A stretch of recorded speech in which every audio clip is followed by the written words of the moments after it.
Hi everybody, it's Nick from Key Collector Comics. Halloween is coming up, or if you're watching this after Halloween, it's behind us, but it's still a good time to talk about key issues related to Halloween. There's a button on the free mobile app, Key Collector Comics, right now that you can look at more than what I'm going to cover today, and if it's not there, just tap Additional, tap Categories, and you'll find it. So let's get to it. How about I do the whole video in this voice just to be scary? Now that'll be annoying. It'll be annoying. First appearance of a vampire in comics happens in New Fun Comics number 6, which you see right here. Looks like somebody spilled their knee-high all over it. You ever heard of knee-high? Probably not. And here is the first image of that vampire, and that's Dr. Occult, a.k.a. the Ghost Detective, fending him off with a poker chip. Another interesting thing about this issue is it's the first time Jerry Siegel and Joe Shuster were published, and they created Superman. And that is a big deal. But not nearly as big of a deal as the first appearance of Werewolf in comics. So that happens in More Fun Comics number 11. I don't understand this cover. He shows up to school, I'm assuming he's a teacher, and then without any explanation, he sees it's boarded up, and he's thrilled about that, and it's completely abandoned. I mean, even if it was over the weekend, and he went and he showed up, I mean, something happened, and I'll tell you what, this guy, suspect number 1. And here's the actual first appearance of the werewolf in the pages, but I'll tell you who the real monster is. It's the butler, because this guy comes to the door in the middle of the night for help from the doctor, and the guy turns him away, the butler. And then he goes and brags about it, like, oh, yes, yeah, it was rude, and I slammed the door in his face. You're rude. But Dr. Occult wakes up in his twin bed, and he's like, oh, a werewolf.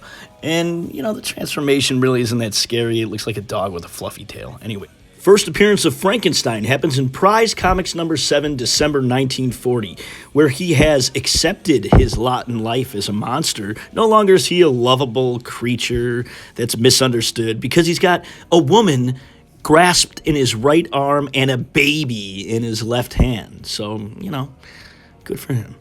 The first mention of Halloween, and this ad says a lot about Captain America. It's like, Hulk it out for Halloween, swing out as Spider-Man, or just camp it up like a dork as Captain America. These kids are huge, by the way. They're really, like, built kids. I don't know what's going on here.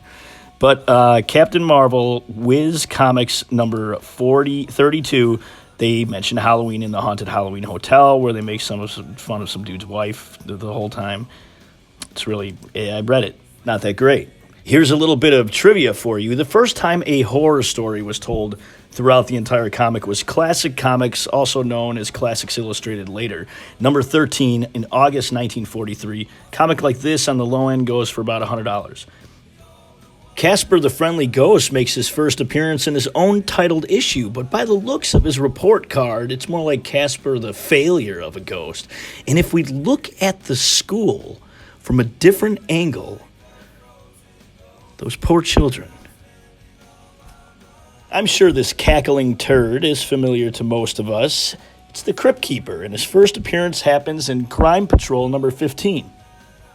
This was an important issue to the publisher, EC Comics. They noticed that there was a lot of interest in this type of story, so shortly thereafter they named the title Crypt of Terror and then Tales from the Crypt, and that is what really led to this Seduction of the Innocent book that had led to the Comics Code Authority being established. Villains, I've noticed lately, really have a problem with drooling all over themselves. This is the first appearance of Dracula, not in this comic, but in this one, Suspense number 7 from September 1951. And look, here it says right there's Dracula. It's a nightmare of suspense, but it's more like a nightmare of a haircut, because look at that. He went for the George Clooney, but he looks more like George Buffooni.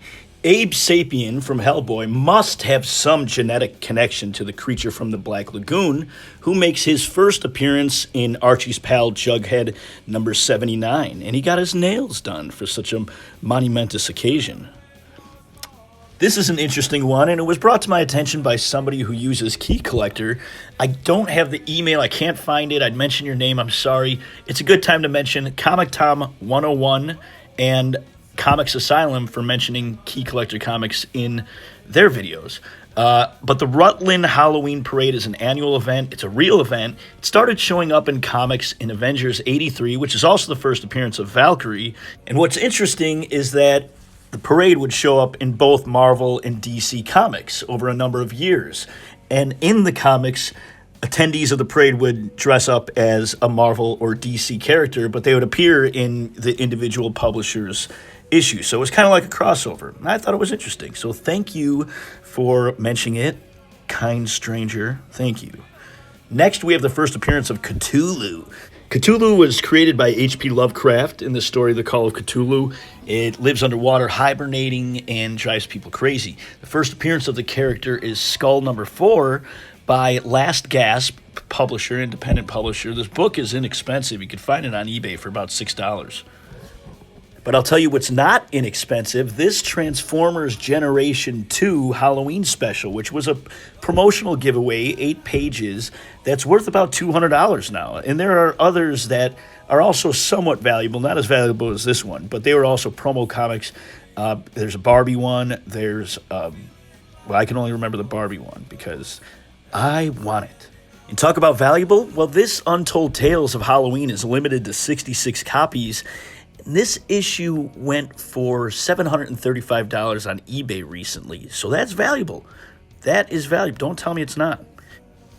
And here's some more Halloween covers I thought that I'd show you. These all have some pretty decent value, and they're probably going to go up because the new Halloween movie has done really well here in 2018. So it is Michael Myers' time again to shine, and he will do it with the gleam of a blade. Marvel Zombies kicked off a whole lot of zombie mayhem in the Marvel Universe.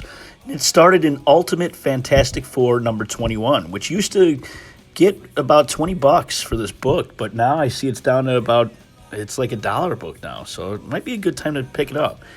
Here's a character I thought was interesting in my research. I stumbled across the first appearance of Frankencastle, which is a Punisher Frankenstein mashup, and here is his first appearance in Punisher number 10.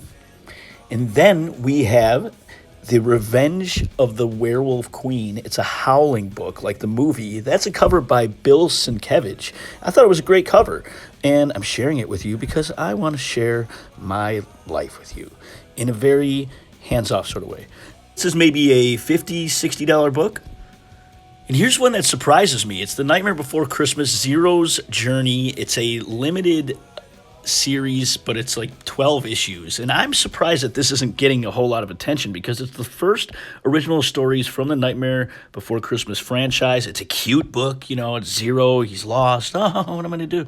But I really think that this book might have some potential in the future to go up in value. Here are a couple of Halloween-themed comics that have recently been featured on Key Collector Comics that have done very well. And here's the treat that I promised you. Marvel Zombies homaging famous covers that we know and love. I hope you enjoy it. I hope you subscribe to my channel and download Key Collector Comics app because it's beloved. Everybody loves it. So you love it too. Happy Halloween. Thanks for watching.